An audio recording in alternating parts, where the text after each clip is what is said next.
शंकराचार्य मध्यमाम् अस्मदाचार्य पर्यन्तां वंदे गुरु परंपरां। वाक्यकारं वररुचिं भाष्यकारं पतंजलिं पाणिनिं सूत्रकारं च प्रणतोऽस्मि मुनित्रयम्। मित्राणि नमो नमः। आइए, आपका स्वागत है आज की इस कक्षा में। मित्रों, इससे पूर्व हमने कृदंत प्रकरण में नवुल और त्रिच प्रत्यय पढ़ लिए हैं, तो आज हम उन पूर्व कृदंत के प्रत्ययों में से 3 प्रत्यय और पढ़ने वाले हैं, और ये प्रत्यय हैं ल्यू, ऋणी और अच। इन तीनों प्रत्ययों का विधान एक ही सूत्र द्वारा हो जाता है। वो सूत्र है नंदी ग्रही पचादिभ्यो लुणिन्यचः। इस सूत्र के द्वारा 3 प्रत्ययों का विधान होता है। यहाँ पर इसके डिस्क्रिप्शन में यह हमने बदल नहीं पाया है, यहाँ पर नवुल त्रिच प्रत्यय विधायकम ऐसा लिख गया है। इससे आप समझेंगे ल्यूणिनी और अच प्रत्यय विधायकम विधि सूत्रम, इसे हम बाद में चेंज कर लेंगे। अब आपको समझना यह आवश्यक है कि किन से तो हमें ल्यू प्रत्यय करना है, किन से ऋणी करना है और किन से अच प्रत्यय करना है। उसके लिए सूत्र में नंदी ग्रही पचादिभ्य, ये 3 जो है गण दिए, उनका एक एक आदिम शब्द यहां पर दिया, और ल्यू ऋणी अच 3 ही यहां पर प्रत्यय दिए। तो 3 गणों से 3 प्रत्ययों का विधान है। आप इसको सरलता से समझने के लिए इसको देखेंगे डायग्राम को कि नंदादि गण पठितेभ्य ल्यू, गृह्यादि गण पठितेभ्य ऋणी, पचादि गण पठितेभ्य अच प्रत्ययो भवति। ये कहने का तात्पर्य है।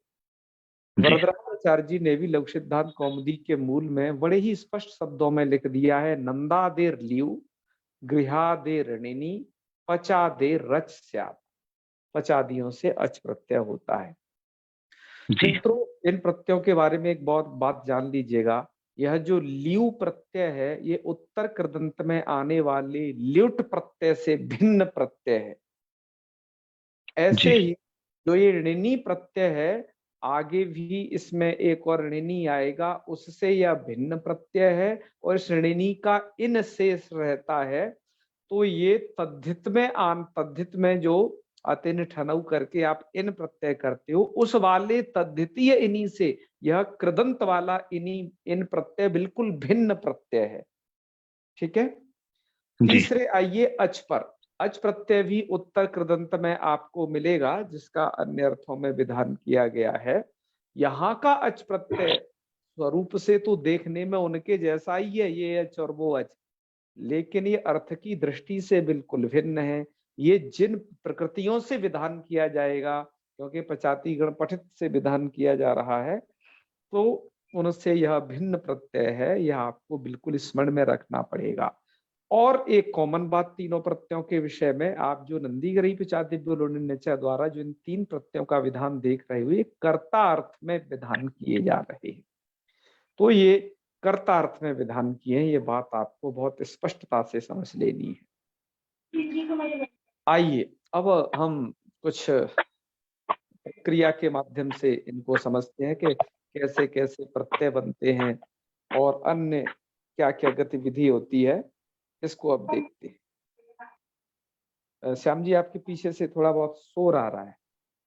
आप हैं बीच बीच में अनम्यूट करते रहेंगे, बीच में फिर म्यूट करते रहेंगे, ऐसे करके तारतम्य बनाए रहिएगा। आइए, नंद अब हम करते हैं। एक बात और जान लीजिए, अब हम प्रयोग बनाना स्टार्ट कर रहे हैं। हमने यहाँ पर सबसे इस प्रथम पंक्ति में तो अर्थ दिया नंदादेर ल्यू गृहादेर ऋणी। द्वितीय पंक्ति में नंदादेर ल्यू से ल्युट प्रत्यय का विधान किया गया है। लघु सिद्धांत कौमुदी के उन सभी उदाहरणों को एक ही लाइन में दे दिया है कि नंदयतीति नंदना, जन्म अर्दयतीति जनार्दना और लवणा, ये तीनों के तीनों नंदादि गण पठित जो शब्द हैं, उनसे ल्यू प्रत्यय होकर के बने हैं। फिर है गृह्यादे ऋणी। इसके लिए अलग पंक्ति हमने लिखी। गृह्यादे ऋणी पर ग्राही, स्थाई और मंत्री, है, मतलब उसको अलग पंक्ति में सजाया, जो वरदराजाचार्य जी का मूल है उसको। पचादे रच में पचह और पचादिराकृति गण, ये लिखा। मित्रों, यहाँ पर मैं विशेष चर्चा करना चाहूंगा पचह को लेकर के। हमने इसका उदाहरण पचह यहाँ पर रखा। बहुत सारी लघु सिद्धांत कौमुदियों की प्रति में, चाहे वो दक्षिण की जो प्रति हो जिसकी हम चर्चा आपसे करते रहते थे, चैन्य संस्करण, ना उसमें पच है। उत्तर भारत के और भी बहुत संस्करणों में, और या फिर बंगाल के संस्करणों को उठा लें, उनमें नहीं है। लेकिन खेमराज श्री कृष्णदास के एक संस्करण में पचा है, और जो कि होना चाहिए, और जो कि मुंबई का संस्करण है वो। और उसके बाद मुझे एक बनारस के एक प्रसिद्ध विद्वान पंडित सूर्य नारायण शुक्ल, उनके द्वारा लघु सिद्धांत कौमुदी पर भी छोटे टिप्पण लिखे गए हैं, उसमें मुझे यह पचह मिला। और आपके महमी व्याख्याकार ने तो इसे कोष्टक में दे ही रखा है। मुझे लगा इसे कोष्टक में क्यों, से तो मुख्य तरीके से उदाहरण में रखना चाहिए। क्यों? क्योंकि जब यहाँ पर वरदाचार्य जी ने नंदादि गण में आदि ल्युट प्रत्यय वाले नंदना और जनार्दना लवण तीन उदाहरण प्रस्तुत कर दिए, ग्रह्यादि के भी तीन कर दिए, और पचादी ने ऐसी क्या गलती की जो एक भी नहीं कर रहे हैं, केवल पचादी आकृति गण कह करके ही छोड़ जा रहे हैं। इसलिए हमें लगा कि नहीं, एक तो रख ही लो पचा, जो हमें प्रतियों में कुछ में मिल रहा है। और मैं आपको बार बार बताता रहा हूं कि मित्रों, हम लघु सिद्धांत कौमुदी पढ़ाते वक्त लगभग 30 प्रतियों का तो हम कम से कम अवलोकन करते हैं, 30+ रहता है वो संख्या। तो यदि पाठ वेद होता है तो हम सबको एक साथ देखते हैं कि कहीं क्या चीज कोई छूट तो नहीं रही है, या कोई जरूरी पाठ होता है तो हम उसे यहाँ पर उसे इसका हिस्सा भी बना लेते हैं। ठीक है, तो ये पचा पर आपको ध्यान देने की बात है। गोविंदाचार्य जी या फिर गीता प्रेस के बहुत सारे संस्करणों में यह पाठ नहीं है, इस बात को आप याद रखिएगा। मैंने जिन संस्करणों का नाम लिया उनमें ये पाठ हैं, सभी के सभी हैं। चलिए अब बात कर लेते हैं। मित्रों, एक धातु आपने पढ़ी थी, टुनदि समृद्ध धातु। गीता प्रेस के टिप्पण में यहाँ पर ये जो नंदन, जनार्दन, लवण इत्यादि जो ये शब्द बनाए गए हैं, किन धातुओं से बनाए गए हैं, टिप्पणीकार ने कृपा करके उन सबको लिख दिया है कि इन धातुओं से ये शब्द बनाए गए हैं।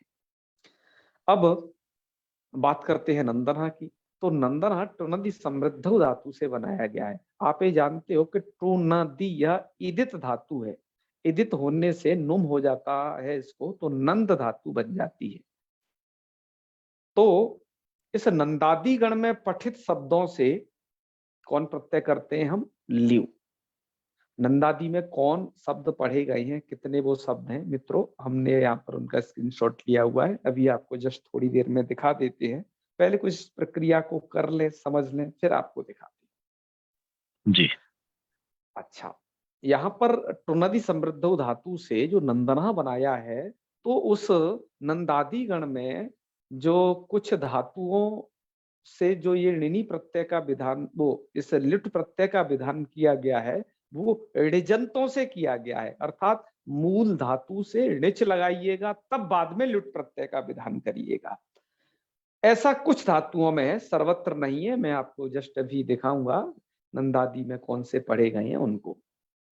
तो देखिए, ये नंद धातु है आपकी टुनदि समृद्ध, ये नुम हो गया है उसे एदित होने से, नंद है, इससे ऋणिच प्रत्यय कर दिया। मित्रों, ये ऋणिच प्रत्यय वही है जो आपने ऋजंत प्रक्रिया में करते थे, हैं, उससे अतिरिक्त नहीं है, वही है। जी। तो नंद ऋणिच और ल्यू का लकारित संज्ञक है, इसका बचेगा यू। मैं एक बात और एक ही बार में बता देता हूं, ल्युट प्रत्यय का बचेगा यू, हालांकि प्रक्रिया में आ जाएगा, और यू को हो जाता है अन। ठीक है, ये इधर की प्रक्रिया रहेगी। ऋणी का बचेगा इन, इस बात को समझिएगा, और अच प्रत्यय का बचेगा अ। ये जी। आपका अनुबंध लोप होने के बाद क्या शेष रहता है, ये जानकारी आपको अवश्य होनी चाहिए प्रत्ययों के विषय में। यदि ये आपको जानकारी नहीं होती है तो समझ लो कि आपकी प्रक्रिया अटक जाने वाली है फिर कहीं ना कहीं। ये अनुबंध लोप होने के बाद क्या किसका बचता है, किसका होना है, ये समझिएगा। तो स्थिति हो गई आपकी नंद, ऋणिच, ल्यू और मैंने उसको णिच के इकार का वो णिच के भी अनुबंध लोप करके इकार बचता है, तो नंदी और यू लकार की जी संज्ञा करके नंदी यू ऐसा लिखा है। और इसके बाद एक प्रसिद्ध सूत्र है, पहले यू को अन कर लीजिएगा, यू को हो जाएगा अन। अभी आप एक सूत्र पढ़े थे पिछले वीडियो में, ये और ना को यू वर्ना को, यू को अन होता है, वू को जी तो आप अक वहां कर चुके थे डबल प्रत्यय के, वू को यू को जी जब आप कर देंगे अन, स्थिति बन जाएगी नंद अन। ये इकार कहाँ चला गया ये नीच वाला, तो इसके लिए एक सूत्र आपने पढ़ा है अणेरनटी।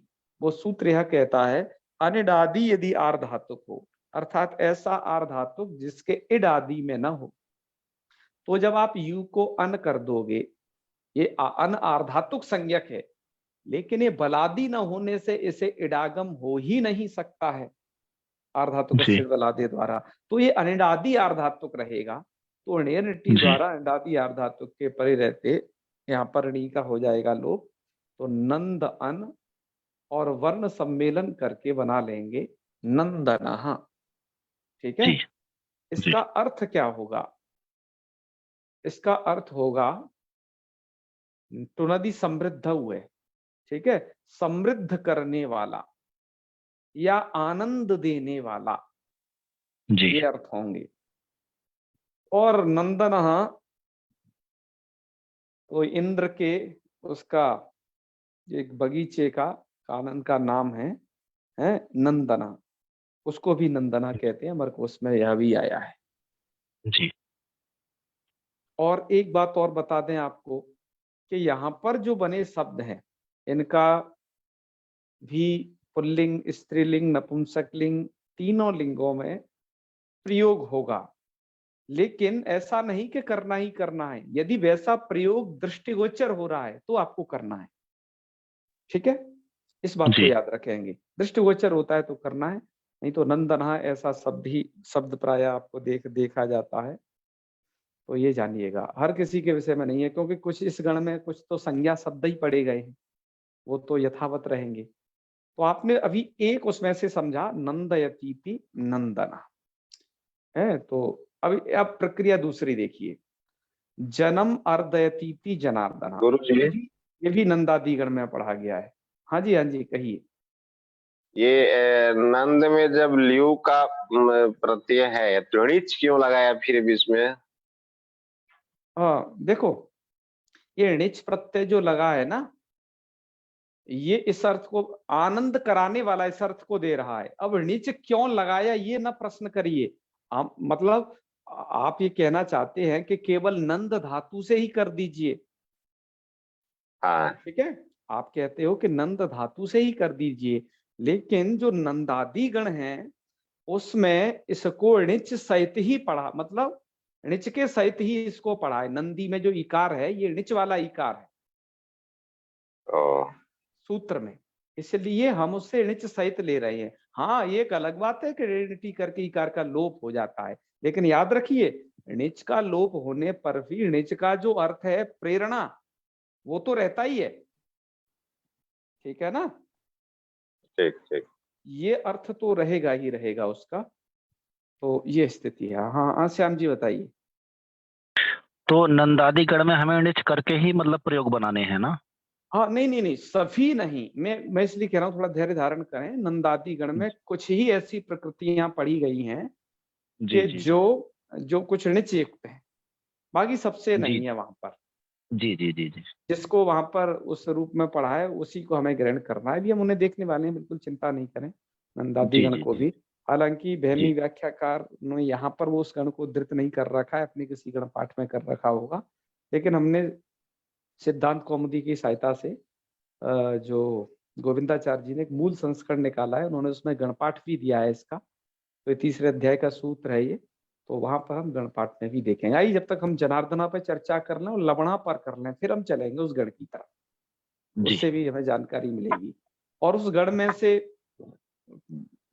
वरदराजाचार्य जी को लगा कि कुछ ही शब्द काम के हैं, अतः उन्होंने वही रखे और बाकी उन्होंने जी छोड़ दिए कि अब जानते रहेंगे, मुख्य तो यही है, उनको ले लिया, ठीक है ना।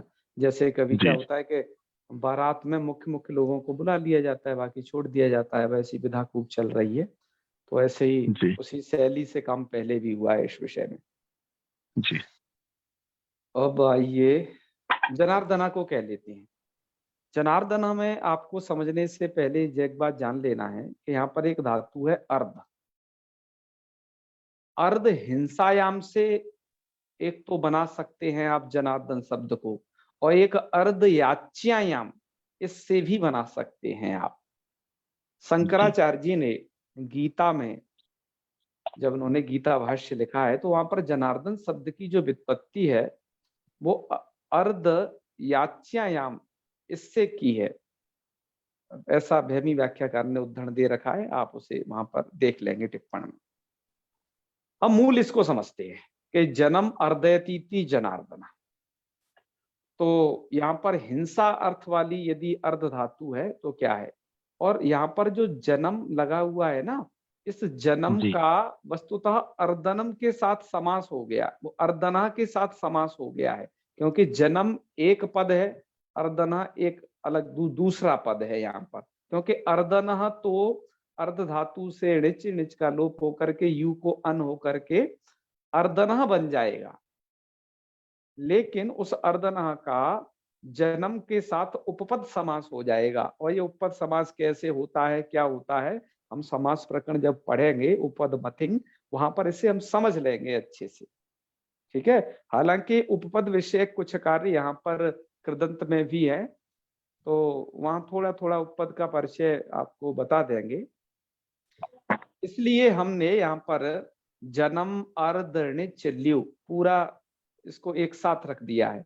और ये जो समास विधान किया जाता है गति कारकोपपदानाम कृद्भि सह समास वचनम प्राग सुबोत्पत्ति, सुबोत्पत्ति से पूर्व में समास का विधान किया जाता है। और मैंने अभी जो पंक्ति बोली गति कारकोपदानाम कृद्भि सह समास वचनम प्राग सुबोत्पत्ति, इस परिभाषा का भी मैं व्याख्यान जब आपको समास प्रकरण पढ़ाऊंगा उसमें से भी विशेष रूप से तत्पुरुष समास, तो वहां पर ये चतुर्थी तत्पुरुष में ये पंक्ति आई हुई है, मैं उसको वहां पर ही आपको बताऊंगा, इसलिए अभी से जी छोड़ रहा हूं एक सामान्य जानकारी दे करके। यहाँ पर तो आपको ध्यानाकर्षण आपका इस बात पर होना चाहिए कि जो अर्दना ये शब्द कैसे बनेगा और जन्म के साथ उसका हो जाएगा समास।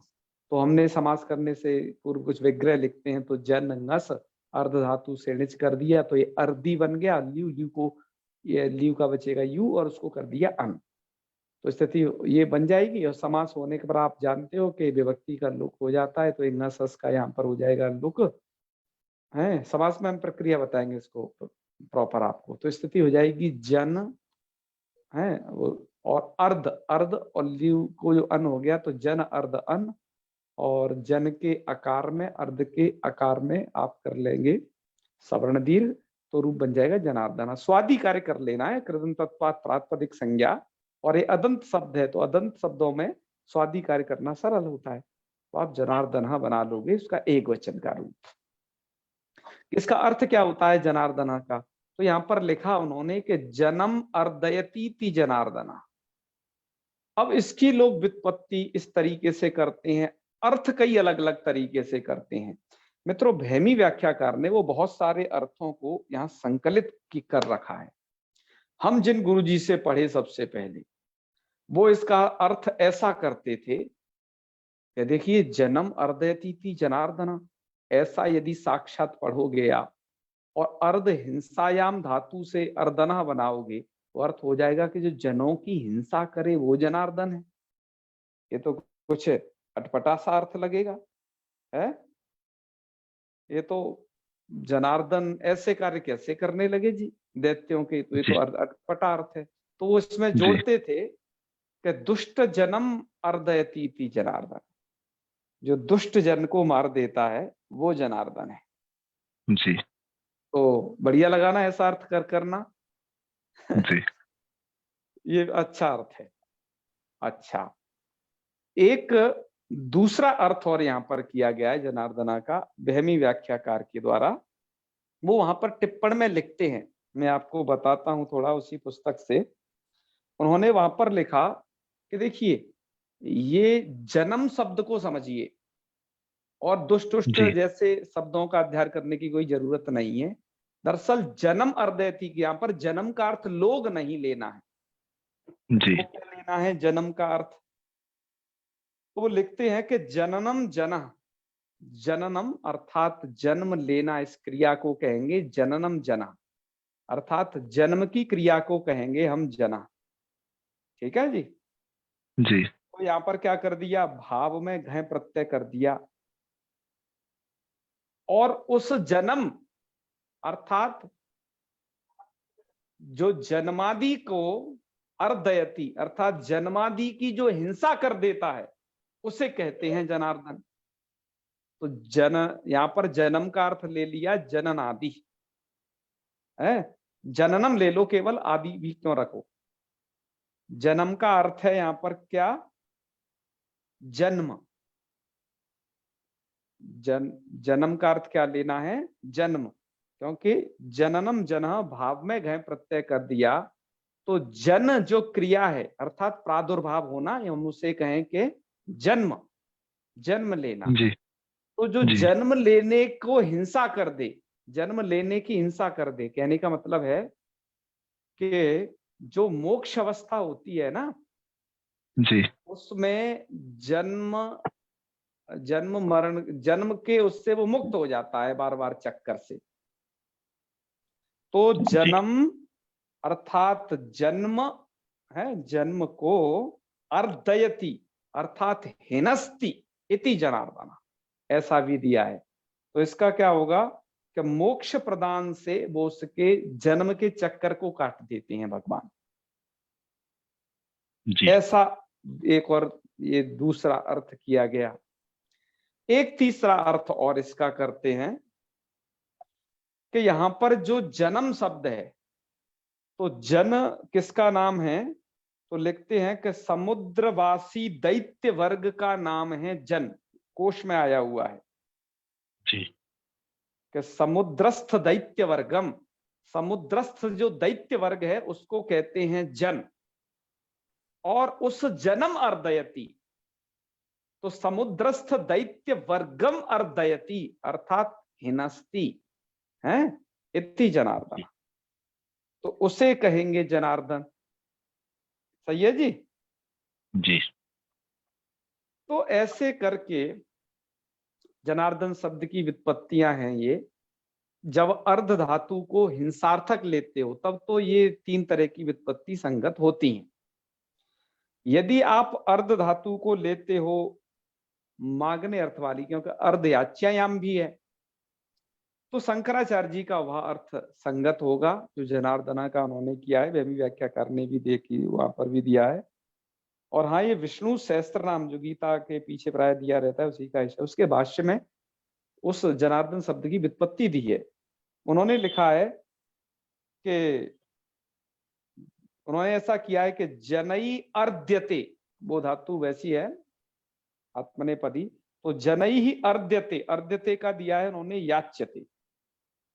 ठीक है, कि जनों के द्वारा जो याच्यते अर्थात जो याचनीय है, मांगा जाता है, ठीक है, उसे कहेंगे हम जनार्दना। तो ऐसे करके उन्होंने यहाँ पर कर्मणि लिट से उसे बनाया है, कर्म में लिट प्रत्यय करके जनार्दन शब्द को बनाया है।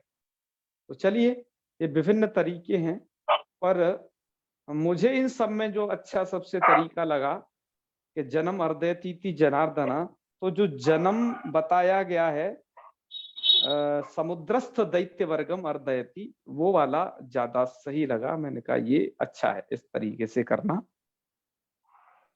तो ये इसके अर्थ विषयक चिंतन हो गया, और भी मुझे लगता है कि इसके अर्थ अन्यत्र आपके शब्द कल्प दुर्मा इत्यादि में दिए होंगे, उन कोशों का भी आप अवलोकन कर सकते हैं। तो ऐसे करके आपको ये जनार्दन शब्द बताना है। इसी तरीके से अब आगे उसी नंदादि में लवण शब्द पढ़ा गया है। तो लवण शब्द को लू धातु से बनाते हैं, लू ये छेदने, तो लू और लुट, वो लुट नहीं लुट, ल्यू केवल, तो लू और ल्यू, यो उसका बचेगा यू, यू को कर लेना अन, तो लो अन, ऊ को क्या कर लिया यहाँ पर, अन आपका अर्धातुक संज्ञक है तो सार्वधातुक अर्धातुक से गुण कर लेना, तो लो अन और ओकार को अवादेश करके लवन बन जाएगा। और नकार को नकार कैसे हुआ? तो सिद्धांत कौमुदी में है, एक पंक्ति दी है, निपातनात् णत्वम, निपातन के कारण यहाँ पर णत्व हो गया। तो यह निपातन क्या होता है? निपातन को आप समझिएगा, सिद्ध प्रक्रिया से निर्देशो निपातनम। यहाँ पर जो लवण शब्द है उसको ण के सहित ही पढ़ा गया उस गण में, नंदादि गण में। अतः इसके कारण वो उसको नकार को नकार हो जाएगा, क्योंकि वहां वैसा ही पढ़ा गया है। तो सिद्ध प्रक्रिया का निर्देश कर देना निपातन कहलाता है। तो नकार को नकार अपने आप ये हो जाएगा, तो लवणा, क्योंकि ऐसा ही प्रयोग शिष्ट परंपरा में मिलता है। तो ये लवणा हो गया। तो यहां तक ये नंदादि गण का ये सब काम हुआ। तो ये तो भैया नंदादि की कहानी हुई।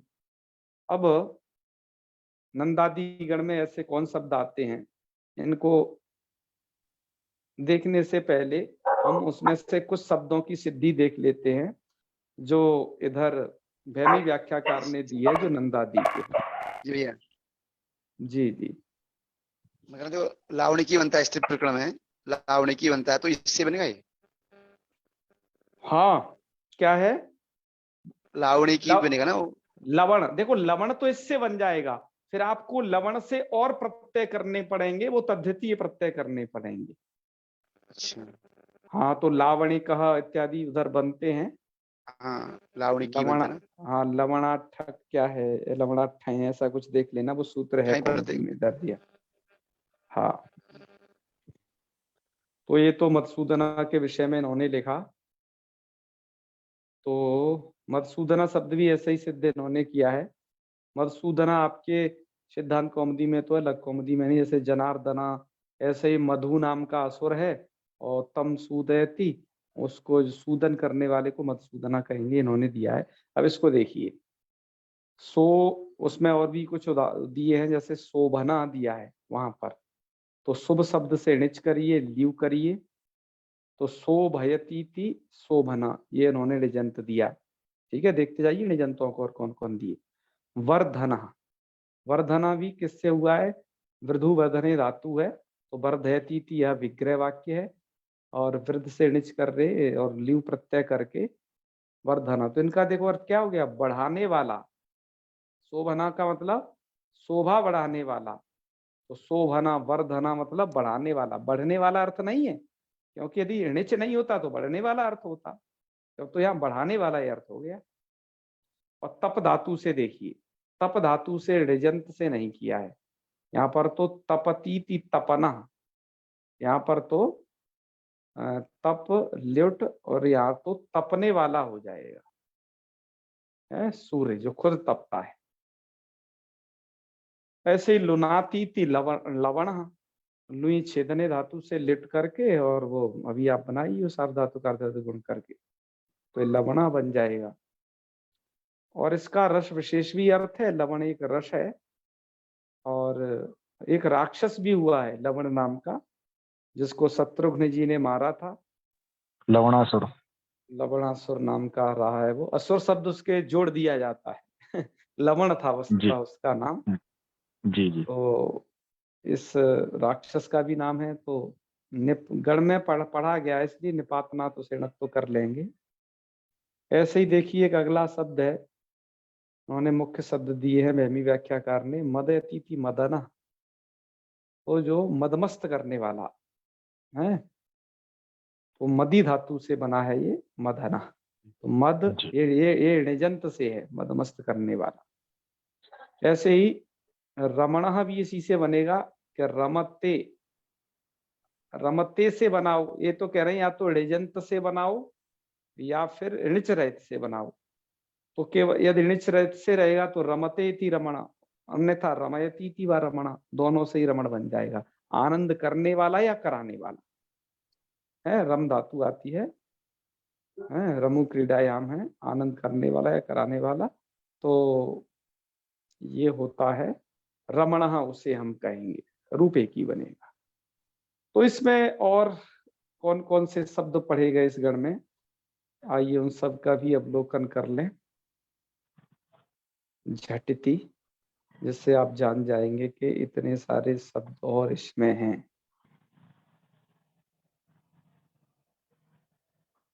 तो भैया किधर गए आप लोग? यहाँ नहीं दिख रहे हैं, चलो यहाँ आ गए होंगे। चलो तो यहाँ से देखते हैं। ये नंदी ग्रही पचादिभ्यो लुणिन्य च सूत्र दिया, और यहाँ पर इसका लिखा कि इसमें ये जो सूत्र है ये तो पाणिनि जी का सूत्र है, नंदी ग्रही पचादिभ्यो लुणिन्य च। इसमें कुछ गण सूत्र और बीच में है। जैसे एक गण सूत्र है आपका नंदी वासी मदी है, मदी दूषी शादी वर्धी शोभी रोचिभ्यो अण्यंतेभ्य संज्ञायाम। इनसे अण्यंत में होता है और संज्ञा गम्यमान होने पर ही होता है संज्ञा अर्थ में होता है, इसलिए आप नंदना संज्ञा अर्थ में पढ़ते हो। तो कौन कौन सी धातुएं? नंदी वासी मदी, इन सब से, तो इसलिए नंदना वासना मदना दूषण साधन वर्धन और शोभना और रोचना। ध्यान रखिएगा ये सब आपके ऋण्यंतों से हो रहा है संज्ञा जी। और जो ऋण्यंत से भिन्न है तो सही तपी दमा, ये तीन धातु इसमें पड़ी गई हैं। सही तपी और दमा, इनसे संज्ञा अर्थ में होता है लेकिन ऋजंत में नहीं होता। तो सहना तपना दमना और भी कुछ शब्द है, जल्पना। रमण से आपका यथेच्छ दोनों तरीके से कर सकते हो, रमणा दर्पणा और संक्रंदना संकर्षणा सहर्षणा और जनार्दना। ये यहाँ से एक जनार्दना उठाया हुआ था शब्द आपके कौमुदी में है। ऐसे ही यवना और मधुसूदना और विभीषण, ठीक है। और लवण यहाँ पढ़ दिया है, लवण चित्त विनाशना कुल दमना, ठीक है जी। और जी। कहीं कहीं पर शत्रु दमना ये भी मिलता है, तो उसे इन्होंने कोष्टक में लिख दिया। इति नंद्यादि, नंद्यादि में इतने ही शब्द हैं, गिने चुने, इससे ज्यादा नहीं है बिल्कुल भी। जो पढ़े गए हैं वही शब्द हैं, इतने ही रूप बनते हैं बस, ठीक है। तो नंदादियों से आपने ल्यू प्रत्यय पढ़ लिया। अब आइए आगे अगला प्रत्यय देख लेते हैं, ऋणी प्रत्यय को। अब आपका जो ऋणी प्रत्यय है उसका विधान कैसे धातुओं से किया गया है? गृह्यादे ऋणी। जो गृह्यादि गण में धातु पढ़ी गई हैं उनसे ऋणी होता है। तो गृह्यादि में सबसे पहले तो ग्रह उपादाने नाम की धातु पढ़ी गई है, मतलब वहां धातु नहीं पढ़ी गई। आप देख रहे हो यहाँ तो सीधे सीधे बने बनाए प्रातिपदिक पढ़े गए, ठीक है, बने बनाए सब, धातुओं का पाठ नहीं है यहाँ पर इन गणों में, ये जानिएगा। तो ग्रह ऋणी, ऋणी का बचेगा इन, और ये ऋणित है ऋणी प्रत्यय, आदि एच को वृद्धि करना ना भूलिएगा यहाँ पर। तो ग्राह इन अतुपधाय से हुई है वृद्धि, ग्राह इन, और वर्ण सम्मेलन करने पर ग्राहिन, क्या रूप बन गया? ग्राहिन। तो मित्रों याद करिए, आपने नकारांतों के रूप चलाए हैं पीछे, तो ग्राहिन से आप स्वादि कार्य करेंगे और सकार का लोप, नांत की उपधा को दीर्घ और नकार का लोप होकर के जैसे यशस्विन से यशस्वी बनाते हो आप जी, मनस्विन से मनस्वी, हाँ, ऐसे ही ग्राहिन से ग्राही बना देना, ठीक है। जी। रूप ऐसे चलेंगे, ग्राही ग्राहिणो ग्राहिणा, रूप देख लेना। मुझे लगता है ये रूप उन्होंने गोविंदाचार्य जी ने लिख दिए होंगे वहां पर, देख लीजिएगा उसे। चलो, तो उसके बाद स्थाई है, कैसे बनेगा? स्था धातु है, विग्रह से करना इसका। ग्राहिन का भी ऐसे करना कि गृह्णाति इति ग्राही, जो ग्रहण करे, करता है ना, कर्तार्थ में प्रत्यय हो रहा है। ऐसे ही स्थाई का करना कि तिष्ठती स्थाई, क्योंकि स्था धातु है मूल रूप से, उसको तिष्ठा दे तो जो हो जाता है लट लकार में, तो तिष्ठती स्थाई। तो स्था ऋणी, ऋणी का बचेगा इन, तो स्था इन। और यहाँ पर तो क्या हो जाएगा? युक हो जाएगा शायद, है, तो युक हो जाएगा स्थाय, युक हो गया तो स्थायिन। और क्योंकि एक सूत्र है आपका आतु युक्त चिण कृतो हो, है तो कृत प्रत्यय है ये, इसके परे रहते ये युग हो गया है आदंत धातु होने से, तो बन जाएगा स्थायिन, और इधर बन जाएगा सु में स्वादिकारी कर लेना तो स्थाई, ये रूप बनेगा। तो स्थाई, स्थाई नो, स्थाई ना, ये संपूर्ण रूप रहेंगे, चला लेना आगे। ऐसे ही एक धातु है मंत्री गुप्त परिभाषणे, उससे निच प्रत्यय करना पहले, ठीक है। तो निच प्रत्यय करोगे तो मैंने ये मंत्र वैसे धातु है मूल रूप से मंत्र, और ये निच का ई मैंने इसमें जोड़ रखा है मंत्री ये, और फिर आगे ऋणी प्रत्यय, ऋणी का अवस्था है इन, और उस निच के इकार का हो जाएगा लोप, तो मंत्र इन, और रूप बन जाएगा मंत्री। तो मंत्र रहती थी जो मंत्रणा करता है, करवाता है, उसे कहेंगे हम मंत्री। ये तो ऋणी के उदाहरण हो गए, और ऋणी के उदाहरण और भी हैं, हम उनको भी आपको दिखाते हैं गढ़ में। और पचादी को भी समझ लो इसमें, कि पचादी के विषय में लिखा है पचादियों से अच होता है, तो पचह बनेगा रूप कैसे, जैसे पच धातु है, पच धातु से अच कर दिया, पच अच, अच का बचेगा अ, पच अ, और वर्ण सम्मेलन करिए, पच अदंत हो जाएगा, स्वादिकार करिए, राम की तरह रूप चल जाएंगे, पचह, पचऊ, पचाहा, ठीक है। तो पचादी क्या है आपका, पचादी है आकृतिगण, और पचा का अर्थ क्या होता है, पचती पचा, जो पकाए, ध्यान रखिए, जो अर्थ पाचक का जो अर्थ है आप पीछे पढ़ाए हो पाचक, उसी अर्थ में आप पचह भी प्रयोग कर सकते हो।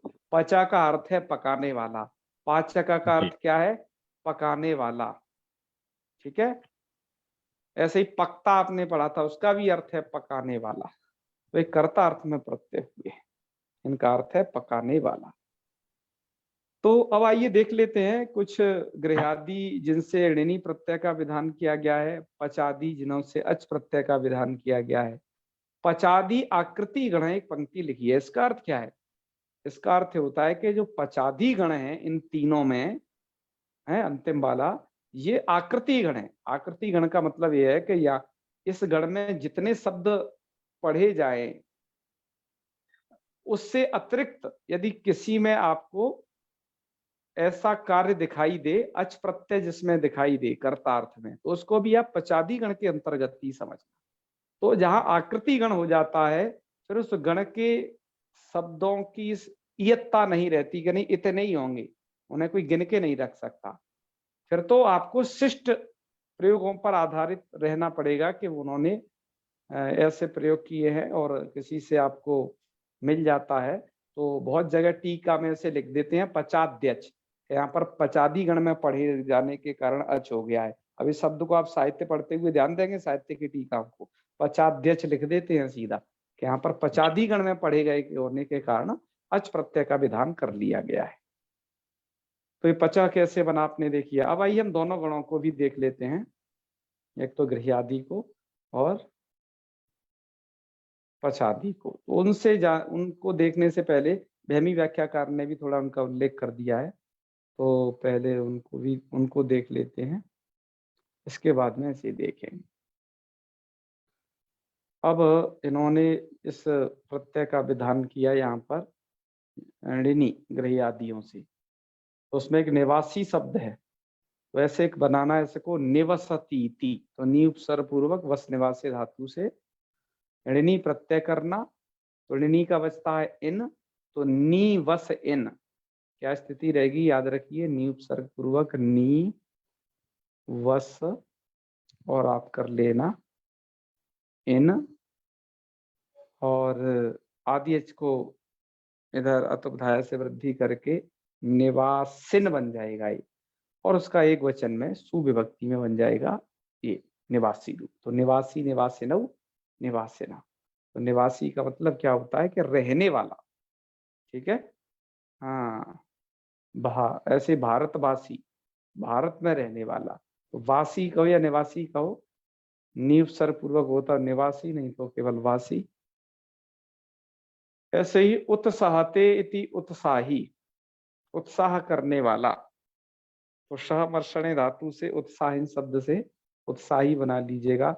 ऐसे ही अपराध्यतीति अपराधी, अपराध करने वाला, तो यहाँ पर राध वृद्धौ नाम की ये धातु है, इससे णिनी प्रत्यय करके अपराधिन, सु में अपराधी बनेगा। तो ये आपके इसके उदाहरण हैं, है ना, ये णिनी वाले। जी। और इसमें फिर अच प्रत्यय का भी थोड़ा ये आ गया है, तो अच प्रत्यय को अभी बताते हैं और उनको गणपाठ देख लेते हैं कि णिनी का गणपाठ क्या है, उस गणपाठ में और कौन कौन शब्द आए हुए हैं, मतलब गृह्यादि। हम गृह्यादियों को अब देख रहे हैं गणपाठ में दूसरे नंबर। तो आइए, ये हैं आपके गृह्यादि जो प्रारंभ किए गए हैं। ग्राही है, उत्साही, उदासी, उद्भासी, स्थाई, मंत्री। ये तो ग्राही, स्थाई, मंत्री तीन उठा के दिए गए थे और छोड़ दिए, मैंने जान लीजिए। सब मर्दी, रक्ष, स्त्रुभः, पसाम, नौ। नौ मतलब नी उपसर्ग के पूर्वक इनसे भी हो जाता है। तो चलिए, नी उपसर्ग पूर्वक किन किन से हो रहा है कि निरक्षी, रक्ष धातु से, निरक्षी, निस्रावी, निवापी और निशाई, इन धातुओं से। और ये गण सूत्र है छोटे छोटे, जो बोल्ड में थोड़ा इन्होंने लिखे हैं। ऐसे अगला गण सूत्र है याची, व्याहरी, व्रज, वद, वसाम, प्रतिषिद्धानाम। प्रसिद्ध वचन वाले होते हैं तब इनसे होता है। जैसे याची मांगने वाला, अयाची कर दिया तो इससे होगा। तो अयाची अर्थात नहीं मांगने वाला। अव्याहारी, असंव्याहारी, अब्राजी, अवादी, वद धातु से, है ना, अवादी। उन्होंने अवादी दो बार क्यों दे दिया, शायद ये दो बार लिख गया है, अब्राजी, अवादी, और एक वस का दे दिया अवासी, ये तो दो बार लिख गया है, यहाँ गलती है थोड़ा। फिर अगला दिया इन्होंने एक और गणसूत्र कि अचाम, अचित्त कर, त्रिकाणाम। जो अजंत धातुएं हैं उनसे अचित्त अर्थात बिना चित्त वाला कोई कर्ता होता है तभी ये विधान किया जाता है। तो ये देश यहाँ पर करता है जो कि बिना चित्त वाला है, अर्थात इसके प्राण नहीं, प्राण तत्व नहीं होते इसलिए। तो क्री धातु, हिरी धातु, इन सबको देखिए। नी धातु, अकारी, आहारी, अविनायी, विषाई, विषयी, विषयी और विषयी, ये सब प्रकार के बनते हैं। ये देश से अचित्त वाला करता है तो बनेगा, है देश अर्थ में। विषयी और विषयी ये देश अर्थ में है, ये भी दो बार इन्होंने शायद लिख दिया है। फिर है अगला अभिभावी भूते। तो ये जो है आपके भूत अर्थ में भी बनते हैं, भूते कह रहे हैं। जैसे अपसर्ग पूर्वक अपराधी, उपरोधी है। अब और फिर है परिभवी, परिभावी, तो ये बनते हैं परिभवी, परिभावी। ये भी सब इति गृह्यादि, गृह्यादि शब्द इतने ही हैं इसमें जो पढ़े गए हैं। तो जो मुख्य थे वो आपने वहां पर लघु सिद्धांत कौमुदी में देख ही लिए। अब हम जानते हैं ये पचादी में कौन कौन से पढ़े गए हैं। तो पचादियों के आपके यहां से उद्धृत हैं इतने। क्या, एक तो पचतीति, पचा है, क्योंकि पचादियों से अच होता है जानिएगा। तो पच, अच, और प्रथमा के एक वचन में सू ला करके पचा प्रयोग बना लेना। और स्त्रीलिंग आपको इनका बनाना है तो कहना ज्यादा स्टाप ला करके पचा, तो पकाने वाली अर्थ हो जाएगा। ऐसे ही वक्तीति है, बोलने वाला है तो वचा, वचा मतलब बोलने वाला। और वदतीति, वद धातु से बनाओगे तो वदा, इसका भी अर्थ बोलने वाला होगा। चलतीति, चला, अच प्रत्यांत है सबके सब, तो चला। और पततीति, पता, गिरने वाला। वसतीति, वशा, ये इसमें है। वो यहाँ पर कुछ और भी शब्द पढ़े गए हैं, आप इस पचादी में देखोगे, हम जस्ट दिखाने वाले हैं, ये इनकी चर्चा भी कर रहे हैं कि चरट, देवट, नदट और चोरट, तो ये सब टित पढ़े गए इस पचादी गण में। टित करने का प्रयोजन यहाँ पर इन्हें नीप करना है, जो आप आगे पढ़ोगे। तो चरा है तो चरती थी चरा बन जाएगा, ऐसे ही देवा, नदा, ये सब बन जाएगा। लेकिन स्त्रीलिंग में इससे चरी है, कुरचरी जैसे बनाए हैं, देवट से देवी, नदट से नदी और चोरट से चोरी, स्त्रीत्व के कारण बनाए गए हैं उधर। ऐसे ही चरती थी चरह, ऐसा भी रूप बनेगा, घूमने वाला, चरह समझ लीजिएगा। स्त्रीलिंग बनाना है तो चरी या अनुचरी, ऐसे प्रयोग बनते हैं। और इन्होंने ये तो दे ही दिया, दिव्यतीति देवा, जो चमकता है उसे कहेंगे देवा, स्त्रीलिंग में बन जाएगा देवी।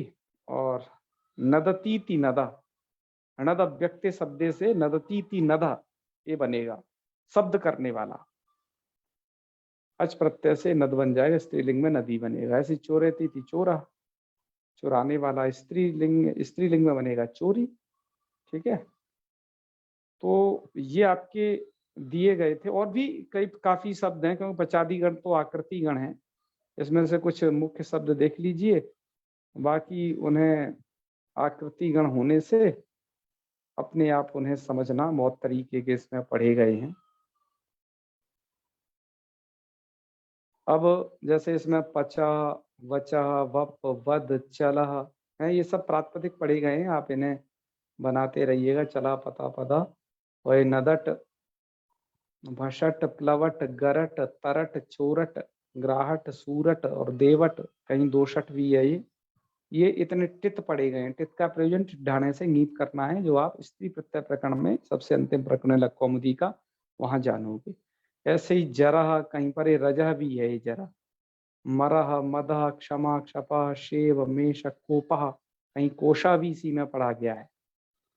तो मेघ, नर्त, व्रण, दर्श, सर्प, दंभ, दर्प और जार, भार और स्वपच। तो मित्रों, पचादी गण आकृति गण है, ध्यान रखिएगा। इसलिए यंग लुगंत के भी, यंग लुगंतों से भी कुछ अच प्रत्यय करके रूप बनाए जाते हैं। ठीक है, तो ये आकृति गण है, यंग लुगंत जो आतिदेशिक धातु हैं उनसे भी हो जाएगा।